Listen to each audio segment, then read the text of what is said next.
Era kepemimpinan Presiden terpilih Prabowo Subianto dinilai bakal berat. Ekonom Universitas Paramadina Wijayanto Samirin mengungkapkan, 4 potensi krisis yang bakal dihadapi, mulai dari krisis fiskal, krisis industri, krisis lapangan kerja, hingga krisis rupiah.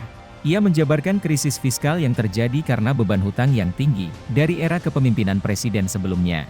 Saat menjabat, Prabowo akan menghadapi utang jatuh tempo pada 2025 hingga 2029, mencapai Rp3.748,24 triliun.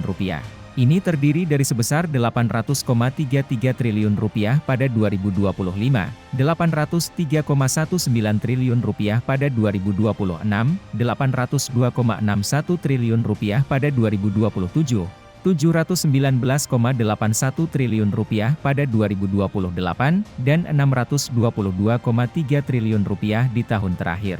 Kedua, krisis industri. Menurut Wijayanto, pada era pemerintahan Prabowo bakal terjadi deindustrialisasi dini dari sektor manufaktur. Peran industri manufaktur terhadap PDB turun kini menjadi 18% dari 22% di tahun 2010. Bahkan ia mengatakan era saat ini minim memberikan dukungan terhadap industri manufaktur.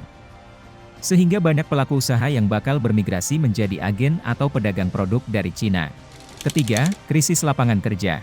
Menurut Wijayanto ada 10 juta generasi Z yang menganggur, yang artinya pemerintah gagal memanfaatkan bonus demografi.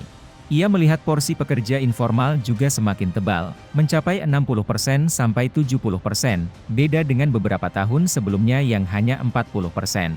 Keempat, krisis mata uang rupiah. Wijayanto membantah bahwa pelemahan mata uang rupiah disebabkan oleh krisis dunia dan penguatan mata uang dolar Amerika Serikat. Menurutnya rupiah melemah terhadap 81,28% mata uang seluruh dunia per Juli.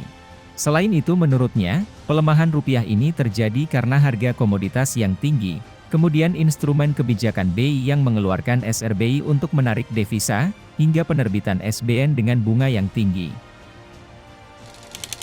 Belum ada keterangan dari Partai Gerindra dan orang-orang dekat Prabowo tentang 4 potensi krisis ini. Namun Hasim Joyo Hadikusumo, adik Prabowo, kepada media Financial Times Kamis pekan lalu 11 Juli 2024, kembali mengungkapkan adanya rencana Presiden terpilih Prabowo Subianto untuk menaikkan rasio utang hingga 50% dari produk domestik bruto atau PDB, dan hal itu sudah dilaporkan kepada Bank Dunia. Hasim menekankan kenaikan rasio utang akan dilakukan bersamaan dengan meningkatkan pendapatan.